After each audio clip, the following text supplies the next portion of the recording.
Okay. Okay.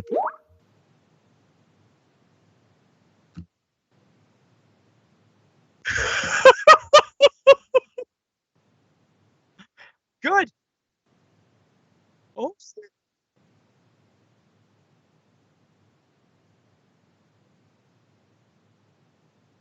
okay. Uh, Okay. Cool. And definitely appreciate it. And so what I'll do now is start talking again, get back on narrative. Thank you, Pavel. God bless him. Now, the 14th Amendment's guarantee of due process, despite everything I have articulated, did not go to waste. As the Republican Party abandoned its black constituency throughout the South, it became more dependent on and shaped by its corporate benefactors, which profited handsomely from being granted rights and protections as immortal individuals. Corporations, mind you, became redefined as immortal individual entities, and they were given the rights and protections of due process via constitutionality, completely denied, in effect, to Black Americans. Now, before I continue, I do want people to know that Daniel's laptop was essentially hit, shut down, then everything gone. So we were taken out. Daniel's laptop was taken out, which shows you how important it is I complete my arc of narrative tonight. Now, in terms of the constitutionality of the rights of corporations as constitutionally protected immortal individuals, in disambiguation from your average Black American, I turn towards the historian Nell Irvin Painter, who has written, the Supreme Court increasingly used the Due Process Clause of the 14th Amendment to protect corporations from state regulation rather than the civil rights of persons. In case after case, the United States Supreme Court had come to embrace the logic of corporations. Painter wrote this in his work entitled Standing at Armageddon, subtitled Her History of the Gilded Age. Excuse me. Again, that work, should you seek to reference it, being authored by Nell Irvin Painter. Painter spelling just as it sounds. The work entitled The United States Supreme Court, or excuse me, it's about the U.S. Supreme Court. It's entitled Standing at Armageddon, Her History of the Gilded Age is the subtitle. I'm glad to say that Daniel Larola can now hear the show on his cell phone. So we are transmitting. Now, in this work that I'm citing, it says, these decisions outlawed virtually any attempt by states to limit maximum hours of work, of unions to strike, and of the federal government to curb or regulate monopolies or to curb the accumulation of vast fortunes. This is how we came into the age of the ultra elite, the age of the astronomically wealthy and the indescribably poor. As Adam Winkler documents in his work entitled We the Corporations, from 1868 to 1912, the Supreme Court heard 604 14th Amendment cases. Fewer than 5% involved the civil rights of Black Americans, and civil rights advocates lost all of those. More than half of all the 14th Amendment cases decided by the Supreme Court, 312 in total, involved corporations, which, Winkler writes, succeeded in striking down numerous laws regulating business, including minimum wage laws, zoning laws, and child labor laws. The redistribution of civil rights from American citizens to American corporations helped create the greatest disparities in wealth in this nation's history until the present day. Now, Our Lady, Ramona Halitha Henry, God bless her, says, thank you, Daniel and Pavel. Great job on the new system. The sound is truly top quality. Lena and John, blessings to you both. Very deeply appreciate it, my dear lady. God bless you for all you do. Now, to continuist. To quote Painter, the lady who wrote the book Standing at Armageddon, she said, when impoverished Southern workers were not protected as voters, they could not vote to influence policies that would protect them economically or bodily. The Supreme Court contributed to the inequality of the Gilded Age by reinforcing and encouraging racial segregation, by refusing to read the 14th Amendment broadly for minorities. They allowed a system of racial apartheid to go up throughout the South. On the other side, the corporate rulings enhanced inequality by entrenching the power of industrialists, financiers, and wealthy elites at the expense of immigrants and all the working class. Again, her work be Standing at Armageddon. Forget the subtitle, just look for that. The authoress being Painter. The Conkling story illustrates the trajectory of the Republican Party. And I will relate that now from my memory, because this one particular episode stands out. Circa 1881, the Republican attorney Roscoe Conkling, a former legislator who helped write the amendment that created the Gilded Age, insisted in a case involving the Southern Pacific Railroad that the text guaranteeing all persons equal protection under law was meant for corporations rather than black people, raising a journal of congressional deliberations in the courtroom as proof. It was complete bullshit. Absolute nonsense. The journal contained nothing of the sort. And yet, this became the foundation of Republican agenda, born in the fires of abolition.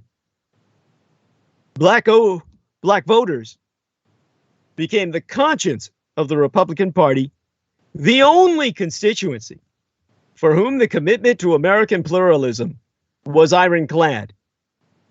Without them, it was inevitable that the party would sell its soul to the corporate powers that sustained it. In December of 2015, 5 days after 14 people were killed by the Islamic State-inspired shooters in San Bernardino, California, Donald Trump called for a total and complete shutdown of Muslims entering these United States. Trump read his declaration for a crowd in South Carolina, and it cheered wildly. Now, sensing Republican voters' hostility to Muslims and their anger over being called anti-Muslim, Islamophobic, Trump would make generalizations about Muslims as terrorists a regular feature of his campaign rhetoric.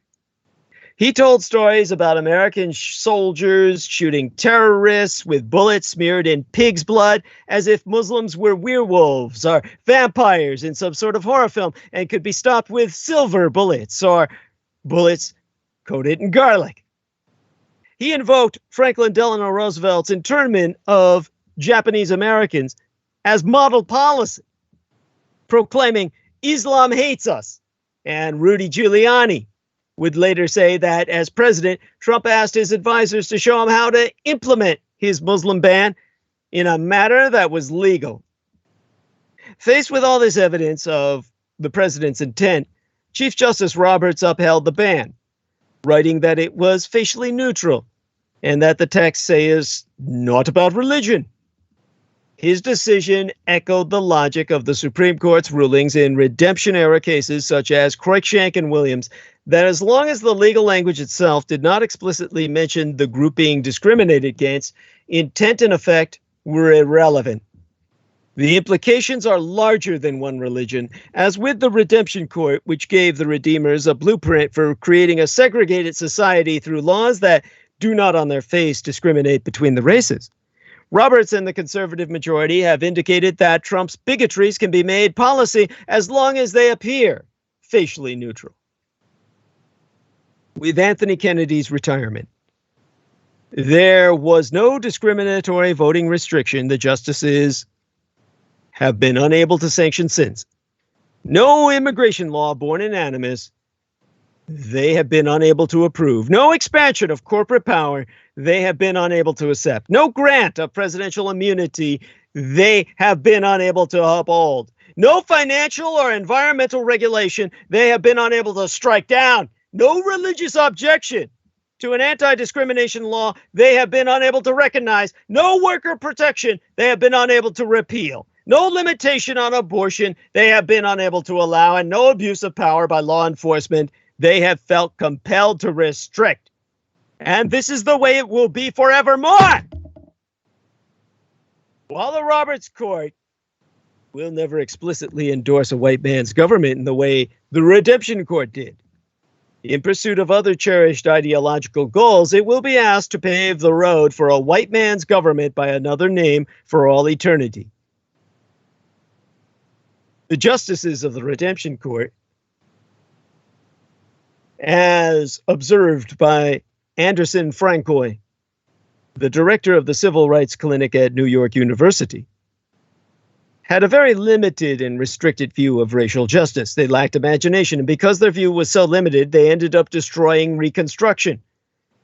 In the travel ban case, Roberts tries to pull the same stunt, pretending not to know or understand the social context in which Trump ran and which he has used to govern.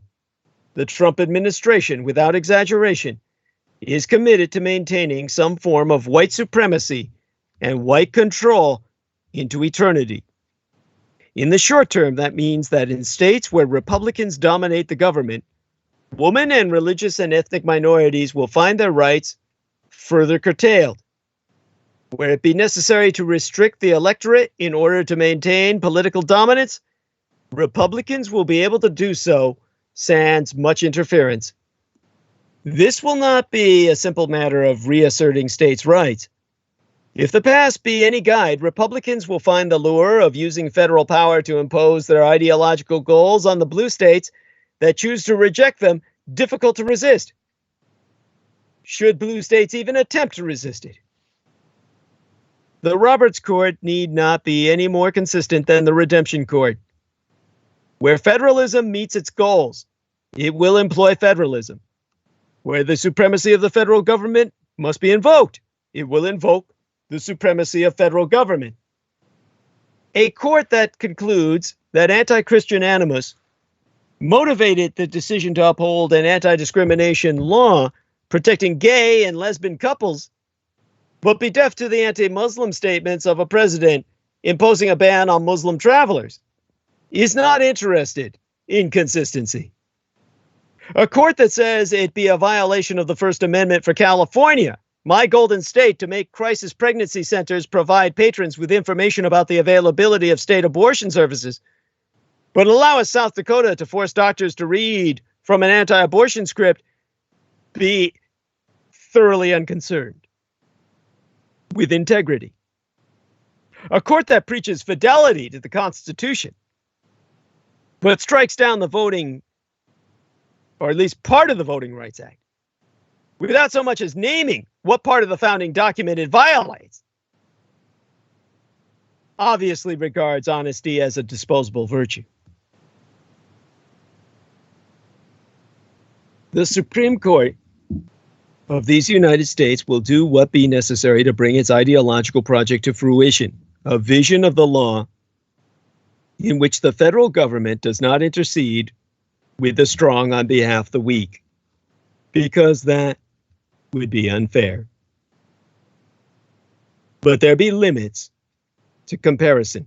The Redemption Court was arguably constrained by the broad public consensus among white people of all political stripes that black people were inferior and undeserving of full citizenship, a consensus that hobbled enforcement of the Civil Rights Act of 1875 even before it was struck down.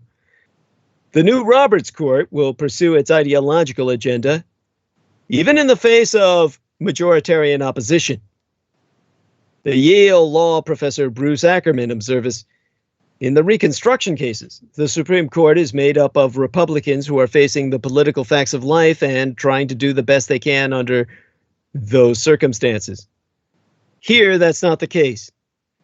What we have be a court of radical originalists who understand the dominant jurisprudence of the post-war era as a betrayal by big government on behalf of the values that the founders would not recognize. Frank Coy notes, the Redemption Court was naive to issues of racial justice, but not necessarily hostile to them. That court could not also imagine a world in which blacks were fully equal. It could not imagine a world not subject to white supremacy and white control. To the extent that the Roberts Court succeeds, and it will, in keeping down black political power, it will not be because of lack of imagination. It will be deliberate.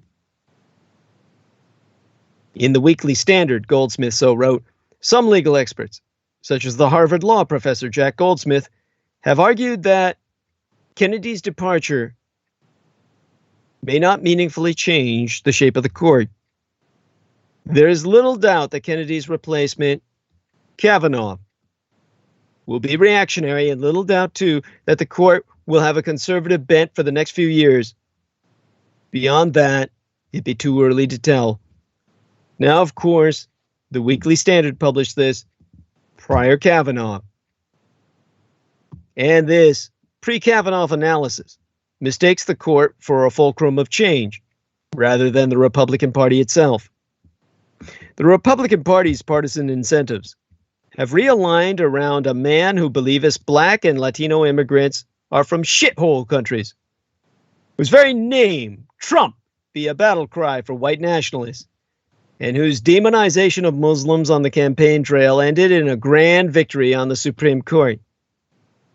The justices may not share Trump's vision for America, but they appear unwilling to restrain him. Kennedy's final opinion before retirement upheld Trump's travel ban while pleading with Trump to adhere to the Constitution and to its meaning and its promise. It showed that, while there may be varying degrees of commitment to Trump's ideological project within the Republican Party, conservative resistance was even then all but finished. Even those who might have disagreed with the president's agenda were no longer willing to be significant obstacles to it. As if to send that very message, Trump's hand-picked replacement for Kennedy, Brett Kavanaugh, introduced himself to the country with the preposterous falsehood that no president has ever consulted more widely or talked with more people from more backgrounds to seek input about a Supreme Court nomination. Even if Kavanaugh were not a post-Bill Clinton convert to the belief that the president be above the law, his decision to ritually debase himself before the president who selected him was itself an act that should have ended any fantasy that Kavanaugh possesses the necessary personal integrity to hold his position, let alone defend the constitutional rights of Americans from a government determined to strip them away. The end of the Reconstruction era was not an inevitable outcome. It was political choice. Republicans might have committed themselves to arming and organizing black citizens to resist the campaign of terrorism that ended Reconstruction. But the Republican Party was not as committed to pluralism as the Democrats were at that time to white supremacy. White Republicans, such as Louisiana Governor Henry Clay Warmoth, saw their role as not just resisting the violence and despotism of the Democratic Party, but also preventing the newly emancipated from attempting to, in Warmoth's own words, Africanize the state. Or, as Ted Tunnell writes, Reconstruction failed on the lower Mississippi mainly because Louisiana whites believed more devoutly in white supremacy than the radicals believed in the rights of man. It'd be hard to look at the leaders of today's Democratic Party and avoid a similar conclusion, that the intensity of their commitment to fighting the president's agenda is not equal to the passion of those who carry the banner of Trumpism. After Trump intimidated the NFL, the National Football League, into banning protests against police brutality during the national anthem, House Minority Leader Nancy Pelosi could not even muster a defense of the players' right to protest the murder of their countrymen by agents of the state. In May, but a few years agone, but yesteryear, Pelosi said at a CNN town hall, "I love the national anthem. I love the flag. And I love the First Amendment. And I'll just leave it at that." During a month in which the Trump administration's horrifying policy of shattering undocumented families and placing children in cages was revealed, Senate Minority Leader Chuck Schumer took to the floor to denounce Representative Maxine Waters for calling on Americans to protest cabinet officials when they see them in public. Steny Hoyer, the second highest-ranking Democrat in the House, condemned as inappropriate his Latino colleagues' protest of the president when he visited Congress. Senator Bernie Sanders of Vermont, the leader of the party's left flank, rebuked a restaurateur in Virginia for refusing to serve White House Press Secretary Sarah Huckabee Sanders. The leadership of the opposition party is moved to shock, embarrassment, and even anger when its lower-ranking members are mildly intemperate in their opposition. While the leaders of the Democratic Party do not share the Trump-era Republican enthusiasm for a white man's government, their unwillingness to fight fiercely for the constituencies threatened by Trumpism suggests a reluctance to take the necessary measures to win the political battle ahead of us, because unlike those constituencies, the stakes for them are not existential. You see, they're all bleach fucking white. There is hope for Democratic Party only in its base. The black and brown workers intimately acquainted with the two-faced nature of American liberty, the rebellious teachers whose surprise strikes brought red state politicians to heel, the young leftists whose cold-eyed understanding of power mirrors that of their Republican opponents, and the feminists who flooded the streets after Trump's inauguration forced the nation to reckon with the ascension of predatory men to the highest levels of culture, clergy, and state. But they will have to contend with a party establishment that is so divorced from the lives of those the Trump administration has put in peril that it cannot comprehend what will be required to defeat Trumpism. Democracy is a fight, and the Democratic Party's leadership has yet to show that it can even wrap its hands. Schumer told the Washington Post, late July but yesteryear, in explaining his reasons for not pressuring red states Democrats to oppose Kavanaugh, "Punishment is not how this place works." The Democratic leadership is allowing Trump to solidify his hold on the federal judiciary and the offering of token opposition to the Supreme Court nominee of a president under at least 2 federal investigations whom half the country wants impeached, while castigating its own lower-ranking party members for protesting Trump officials, betrays that the old school of the Democratic Party must be purged. Americans have an unfortunate tendency to see American history as an epic, sweeping narrative with a Hollywood-style happy ending. That false promise of the final triumph of the forces of good be one reason why America's struggles with racism remain so persistent, and why Americans seem so surprised when they see as a distant, shameful history emerges in their very present, on a daily basis, all the terrors deemed buried and forgotten.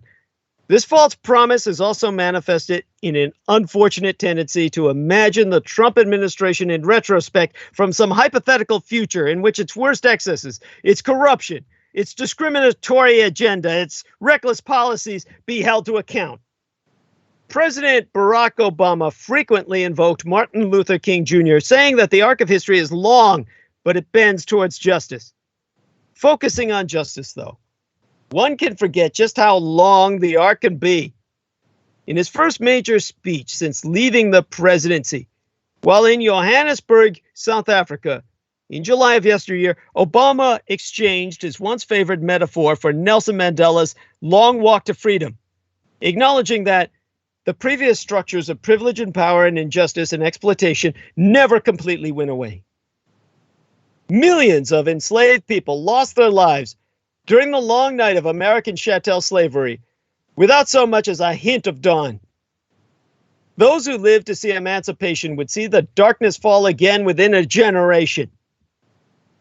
The Redemption Court would ensure that in the century between emancipation and the Civil Rights Act of 1964, millions were deprived of the right to vote, thousands were lynched, and entire generations were lost to the neo-slavery of convict leasing. Those who fled the South for greater opportunity were herded into ghettos in the North, shut out of good schools and jobs, and systematically deprived of whatever meager wealth they were able to gather. Perhaps members of Trump's inner circle will face genuine consequences for their acts, but American history suggests that they'd be more likely to go on to lives of comfort and celebrity, beloved by the political faction that placed them in power. Whatever enlightenment may come, those who suffer most in this era be unlikely to see it. Their children be unlikely to see it.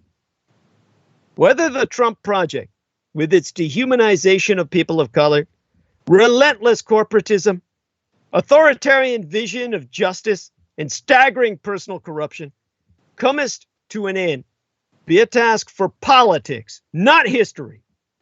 The arc of history does not bend towards justice on its own. It can be bent only by those with the power to do so.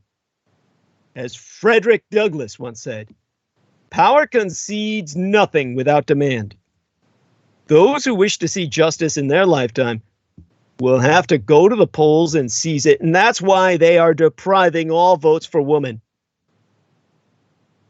Consider woman and political power 100 years after woman won the right to vote. The so-called undesirable militants behind the 19th Amendment. Some mornings, President Woodrow Wilson would shut his eyes as he rode past the woman who had assembled once again outside the White House. Occasionally, he tipped his hat to them. He didn't want a confrontation, but by spring of 1917, it was clear they were not going away. Wilson had claimed earlier in his presidency that he wasn't aware women even wanted the vote. Plausible deniability was no longer an option. The woman had first appeared in the chill of January, silently holding banners that said, "Mr. President, you say liberty is the fundamental demand of the human spirit. And Mr. President, how long must woman wait for liberty?" Bouts of miserable weather and jeering passerby came and went, but the protests continued. And June brought chaos. After months of fragile peace, police started loading the woman into paddy wagons. By autumn, hundreds of women had been arrested for obstructing the sidewalk outside the White House. Many of them were sent to prison. Newspapers reported that women were tortured at Occoquan, the Virginia workhouse, where several prominent suffragists served time. Eunice Brannon told the New York Times after her release in November, that year so long ago, before my father was even born, that the idea was to break us down by inflicting extraordinary humiliation upon us.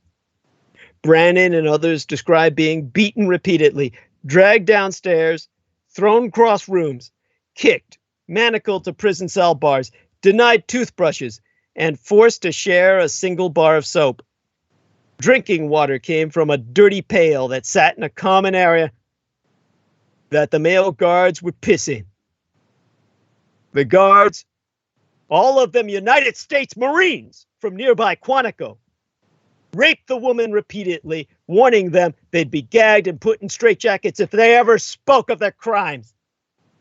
Bedding was never washed, and the beans and cornmeal served to prisoners was crawling with maggots.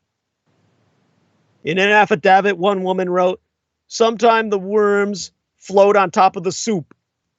Off they are found in the cornbread." It wasn't until the following spring that the D.C. Court of Appeals deemed the arrests unconstitutional. By then, 26 women had departed for a railroad tour of the United States, all the way wearing the replicas of their own prison garb, blue calico tunics with wash rags pinned to the belts. Their message was the same from Chattanooga to New Orleans, Denver to Milwaukee, San Francisco back to Hartford, Boston, and New York. We just want to vote. Please help us. How long must women wait for liberty? And now, their descendants, their sisters in struggle, face a white man's republic, if they're allowed to keep it. As it now weighs a census case, the Kavanaugh Supreme Court will have to decide whether America is a nation for all its citizens. 7 years ago, as the Supreme Court considered a challenge to the Voting Rights Act, Justice Antonin Scalia said the quiet part loud. The 2006 near unanimous renewal of the landmark Civil Rights Bill was attributable, very likely attributable, to a phenomena that is called perpetuation of racial entitlement. So Scalia lectured then Solicitor General Donald B. Verrilli, saying, whenever a society adopts racial entitlements, it is very difficult to get them through the normal political processes, or to get out of them through the normal political processes, to quote Steve verbatim. Now, Scalia's logic was clear. The 1965 law, which guaranteed Black Americans right to the franchise in the South for the first time in 100 years, was a racial entitlement that Congress itself would never remove. So the High Court was duty-bound to remove it. When Chief Justice John Roberts issued his ruling invalidating that law's provisions, determining which jurisdictions with histories of racial discrimination must submit to oversight by the federal government, Scalia's rationale was absent from the decision. Also absent was any mention of what part of the Constitution the invalidated provision violated. Roberts didn't call the Voting Rights Act a racial entitlement. Rather, he insisted that while he agreed with the law's intentions, any discrimination in voting is too much, he wrote. Close federal oversight of local election laws to prevent discrimination were no longer warranted. Roberts concluded, things have changed dramatically. Shortly thereafter, Republican-controlled states moved as quickly as possible to impose restrictions on voting targeted at minority communities, as if determined to make Roberts look a fool or a liar. The disparate approaches taken by two of the court's conservatives to the Voting Rights Act reflect the right's dueling impulses toward civil rights laws. Where Scalia rejected the very effort to guarantee Black people the same right to cast a ballot as white people as a racial entitlement, Roberts insisted that he agreed with the law's underlying premises, but that the statute now did more harm than good. Lingering beneath the surface was a defining question for the American right. Does it agree with Roberts that any discrimination in voting is too much? Or with Scalia, who saw ensuring equal participation in the polity as a Black racial entitlement? The Supreme Court's looming decision over the addition of the citizenship question on the U.S. Census will hinge on the answer to that question. The census provides the basis for congressional apportionment and the distribution of federal resources.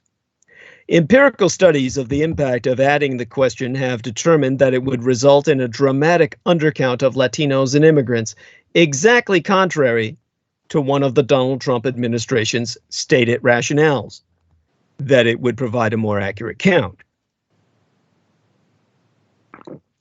Since the Russian imposition of our puppet occupation government under Trump, the American right has been offered a stark choice between the democratic ideals it has long claimed to believe in and the sectarian ethno-nationalism of our puppet president. which privileges white identity and right-wing Christianity overall. Scalia didn't quite have it right. The fundamental question for American democracy since the founding has indeed been whether it be a racial entitlement, but only because of those who have tried for centuries to ensure that white people alone be entitled to it. Now, the Roberts Court has already taken steps in this direction. Yesteryear, it endorsed Trump's travel ban, despite the president's public statements identifying Muslims as the ban's target on the basis that the order itself did not mention religion, a blueprint for allowing further discriminatory efforts to pass constitutional muster as long as the High Court's conservatives retain control. Later that year, the conservative justices, self-styled champions of the freedom of religion, denied a request by a Muslim death row inmate to have an imam present for his execution, forcing the condemned man to make do with the prison's Christian chaplain. In both cases, the court's conservatives could hide behind the letter of the law in dismissing the government's official approval, their disapproval of Islam. But recent revelations in the census case will force the Roberts Court to decide whether America be a nation for all of its citizens or only a white man's republic. On the surface, State of New York versus United States Department of Commerce appears to be a dry question of administrative and constitutional law. In January of the year before yesteryear, 2017, the opening month thereof, the news leaked that the Trump administration wanted to add a question asking census respondents whether they were American citizens. The Trump administration enlisted the acting head of the Civil Rights Division of the Department of Justice, John Gore, to state that the question should be included to improve enforcement of the Voting Rights Act. Wilbur Ross, the head of the Department of Commerce, which administers the census, insisted to Congress that this was the reason for the addition of said question. In fact, Ross had sought the addition of the question long before this rationale was provided. A recent court filing by groups challenging the addition of the citizenship question show us what the administration really had in mind. The filings show us that Thomas Hofeller, the late Republican redistricting expert, concluded that adding the citizenship question would, in his words, be advantageous to Republicans and non-Hispanic whites. That analysis was offered in a 2015 memo as Hofeller was helping Republicans draw redistricting lines that they believed would cement a majority in Congress, what we call gerrymandering. That memo, along with a 2017 document written by Hofeller on the subject, which contains some language identical to a later Justice Department memo on this matter, was turned over to the liberal group Common Cause by Hofeller's daughter after his death. Voting districts are typically drawn using total population.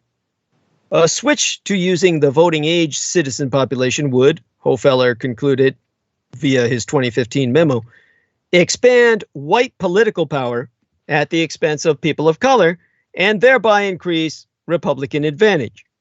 But, Hofeller wrote, that shift could only occur with the addition of a citizenship question to the 2020 census, which would provide us, the federal government, with data necessary for that switch. This argument, which reappears in Hofeller's 2017 memo, was adopted by the Justice Department in its justification for adding the citizenship question to the census, along with the legal pretext of wanting to better enforce the Voting Rights Act. In other words, long before Trump was even hacked into power by the Russians, Republican Party insiders were plotting to increase white political power at the expense of people of color.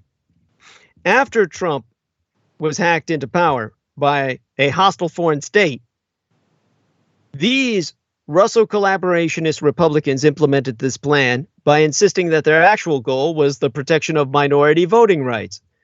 As with the Voting Rights Act itself, there was real reason and the stated reason, the truth and the pretext. the nationalism, and the delusion. Now, ΔH, one of the American Civil Liberties Union attorneys who submitted the filing on behalf of the challengers in the census case, be quoted as saying, "It just seemed like a new level of mendacity and putting their goals out there in black and white in a way we hadn't seen before. No one believes that anyone in this administration has any intention of enforcing the Voting Rights Act. The use of the Civil Rights Division, which was established to protect Americans' fundamental rights, to undermine those very rights, the perversion of justice. But it also illustrates that Trumpism merely traveled a few stops down the road from where the Republican Party leadership had been. The risk with Trump was not that the Republican Party would become a vehicle for the preservation of white political and cultural hegemony. It was that he would discredit that project by making its agenda explicit, by saying, as Scalia did, the quiet part loud. That the Republican effort to increase white political power might be motivated by partisanship rather than racism, be little solace. Segregationist Democrats might not have insisted on disenfranchising black voters after Reconstruction had those voters not been staunch Republicans. Whether motivated by partisanship or racism, the result be the same. If the Roberts Court does not draw a line here, this will not be the last step towards reestablishing a white man's government it will be asked to take. The census case does not hinge on whether the citizenship question be discriminatory. Rather, as a matter of administrative law, the executive branch must follow certain procedures before making decisions. The Trump administration's blatant dishonesty settles the question of whether it followed procedure definitively. It did not. Wendy Weiser, a voting rights expert at the Brennan Center, confirmed this kind of smoking gun evidence of what the real illicit reason be behind a government action be incredibly rare. Court decisions don't require it, and it's really quite shocking to read it so explicitly. Every procedural constraint on agency decisions was violated in this case, and the reason that was provided, every lower court found, was not the real reason that the Secretary of Commerce added the citizenship question. Now, the Trump administration has fiercely denied that Hofeller's reasoning influenced the administration, but like most Trump administration denials, this is evidently suspect. Not only did a Trump transition official, Mark Newman, testify in deposition that he spracketh with Hofeller, who urged him to add such a question to the census, but Newman later became an advisor to Ross. Newman testified that Hofeller told him that the change would increase Latino political participation. As the New York Times reported, Newman provided Gore with the draft of a memo endorsing the citizenship question that echoes Hofeller's language in a 2017 document found on his hard drive, word for word, and a later more detailed memo to Ross from the Justice Department further adopts Hofeller's reasoning and uses some of his language. The Trump administration's reply to the filing dismisses this evidence of Hofeller's influence on the process of pure speculation. Ironically, because conservatives on the Roberts Court appear to believe that government remedies for racial discrimination are worse than racial discrimination itself, there be considerable apprehension among left-leaning attorneys about providing the High Court with concrete proof of racist intent, in this case or in any other. They fear that such proof be liable to make the court's conservatives more likely to rule against them. In this case, however, the evidence be that adding the question was intended to bolster white political power is also further proof that the administration did not follow the law in adding the question. The census case is not ultimately about administrative procedure. It be more fundamentally about whether the Trump administration can use the federal government for the explicit purpose of increasing white male political power. The Trump administration, and by extension, the reactionary masses, are already on board, convinced by years of right-wing propaganda that all the opposition's victories at the ballot box be suspect. Those elements of the Republican establishment that funded and conceived of the census scheme are all in as well. The only remaining question be whether and to what extent the High Court be willing to ratify this step toward white man's apartheid government in these United States, a South Africa of North America. It's not the first time it's been asked to do so. Even before William F. Buckley declared in 1957 that the white community in the South be entitled to take such measures as be necessary to prevail politically and culturally in areas in which it does not predominate numerically, the modern conservative movement has struggled to reconcile the ethno-nationalism that moves masses of its voters with the pluralism embodied in the notion that all persons be created equal. Trump's victory under influence of hostile foreign empire has settled the question of whether the Republican Party will ever seek to expand its base by diversifying it or relying on the imposition of white political hegemony over a changing electorate. This is a counter-majoritarian strategy that, in the long run, relies on abandoning all pretense of liberal democracy in favor of something else, a white, male supremacist republic, if we allow them to keep it. So, I close tonight's transmission. Remember, subscribe to the Douglas Dietrich channel. Hit that notification bell. Click that with your cursor, or YouTube won't count your subscription at all. And support myself. Remember, we will ultimately provide capability for donations to be accepted here.